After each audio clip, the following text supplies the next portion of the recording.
आम तौर पर हम अपने घर की साफ सफाई का बहुत ध्यान रखते हैं। समय समय पर हम अपने घर पर साफ सफाई, घर की रेनोवेशन, घर पर पेंट इत्यादि, पानी की टंकी, हमारे घर का जो बाथरूम है, वॉशरूम है, टॉयलेट है, किचन है, समय समय पर घर की सफाई करते रहना चाहिए। कहते हैं जिस घर पर साफ सफाई रहती है वहीं पर लक्ष्मी जी का वास होता है। और सफाई करते समय कई बार हमारे सामने कुछ ऐसी चीज़ें आती हैं जिन्हें देखकर कई बार हमें खुद यह नहीं पता चलता कि बार बार इस तरह की चीज़ें हमारे घर में क्यों होती हैं। बहुत सारे साथियों का प्रश्न आया था कि पंडित जी, हमने एक बात नोट की है कि जब हम कुछ महीनों के बाद पूरे घर की छतों को, दीवारों को साफ करते हैं, शुद्ध करते हैं, तो वहाँ पर एक अनवांटेड सी चीज़, एक अप्रत्याशित चीज़ हमारे साथ हो रही है। घर पर पीपल का पेड़ अपने आप निकल आता है। और आज के समय की अगर बात करूं, हर 10 में से 5 से 6 व्यक्तियों के साथ आम तौर पर कहीं ना कहीं यह घटना घट रही है। बिना कुछ किए, बिना कोई बीज डाले, बिना वहाँ पर किसी चीज़ के संभव, अपने आप अगर घर पर बार बार पीपल का पेड़ निकलने लगे तो ऐसा क्यों होता है। आपको पता है हमारे हिंदू धर्म में पीपल को एक बहुत ही खास पौधा माना गया है। पीपल एक ऐसा पेड़ है जिसके अंदर बहुत सी, या यूं कह लीजिए हिंदू धर्म का सबसे पावरफुल पेड़ अगर कोई है तो वह पीपल का पेड़ ही कहा गया है। लेकिन पीपल के पेड़ की जो एनर्जी होती है वो इतनी अधिक होती है कि वो, मतलब उसका ये चुनाव करना पड़ता है कि यह पेड़ कहाँ पर होना चाहिए। इस पेड़ को लगाने का एक निश्चित स्थान होता है। अब ऐसा नहीं है कि अमरूद, आम, जामुन या केला, इन पेड़ों की तरह पीपल को भी आप कहीं पर भी लगा दें, नहीं। ऐसा करने से आप अपनी जो है पॉजिटिविटी को खो सकते हैं, या अपने जो सकारात्मकता का ऑरा है उसको खो सकते हैं। अगर घर पर पीपल का पेड़ बार बार अपने आप उगने लगे, अगर कुछ समय के बाद पीपल के पेड़ आपके घर पर यहाँ तहाँ निकलने लगे, तो इसके क्या परिणाम हो सकते हैं। आपके घर परिवार, खुद के ऊपर ये किस तरह का क्या असर लेकर आ सकता है, यह मैं आज आपको बताऊंगा।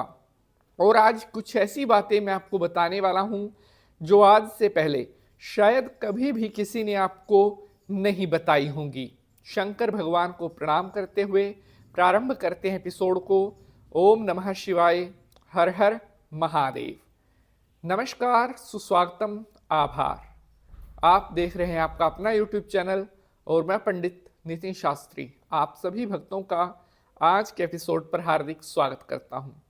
आशा करते हैं आप सभी सुखी होंगे, स्वस्थ होंगे। भगवान भोलेनाथ की कृपा आप सभी के ऊपर बनी रहे। सबसे पहले तो आप सभी भक्तों को साल 2025 में गोवर्धन पूजा, भाई दूज त्योहार की हार्दिक शुभकामनाएं और माता महालक्ष्मी का आशीर्वाद हमेशा आपके ऊपर बना रहे। मिलकर बोलेंगे जय माता लक्ष्मी। पीपल के पेड़ को ब्रह्म वृक्ष भी कहा गया है। अर्थात अगर हम अपने हिंदू धर्म शास्त्रों की बात करें तो वैसे तो पीपल के पेड़ से अधिक पूजनीय हमारे सनातन में कोई भी पेड़ पूजनीय नहीं है। जितना महत्व पीपल का है शायद उतना महत्व अन्य किसी पेड़ का भी नहीं है। लेकिन वहीं पर हमारा धर्म रात्रि के समय पीपल के पेड़ के पास जाने से, अर्धरात्रि में पीपल के पेड़ को छूने से, उसके आसपास जाने से मनाही करता है। यानी कि रात्रि को पीपल के पेड़ के समय के पास जाना अच्छा नहीं माना जाता। लेकिन दिन के समय अगर आप पीपल को पूजते हैं तो आपकी बड़ी से बड़ी इच्छा, बड़ी से बड़ी मनोकामना कुछ समय में ही पूर्ण हो सकती है। लेकिन अगर अगर आपके घर पर अपने आप बेवजह पीपल का पेड़ उग आता है तो यह कैसा होता है। एक छोटी सी रिक्वेस्ट है, अगर एपिसोड आपको पसंद आएगा तो इसे लाइक ज़रूर करेंगे, क्योंकि बहुत मेहनत लगती है एक उपाय को, एपिसोड को आप तक लेकर के आने में। प्यारे बंधुजनों, पीपल का अपने आप घर पर निकल आना, खासकर घर की छत, घर की दीवार, अगर यहाँ पर अपने आप पीपल का पेड़ निकल रहा है तो यह अशुभ माना जाता है। ऐसा कहा गया है कि जिन घरों की दीवार, छतों पर अपने आप पीपल का पेड़ निकलता है उन घरों पर बहुत गहरा, बहुत भयानक पितृदोष का साया होता है। अगर बार बार ये घटनाएं आपके घर में हो रही हैं तो आपको सावधान होना चाहिए। इसका मतलब है कि आपका पितृदोष हद से ज़्यादा बढ़ रहा है।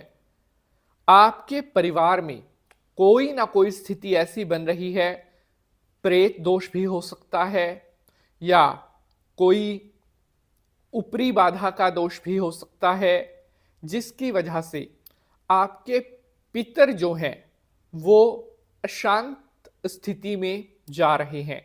और जब घर के पितर अशांत स्थिति में होते हैं तो इस तरह की अप्राकृतिक घटना, जैसे स्वयं पीपल का उग आना, एक बहुत कठिन, एक बहुत गंभीर समस्या को जन्म देने का संकेत घर पर करने लगता है।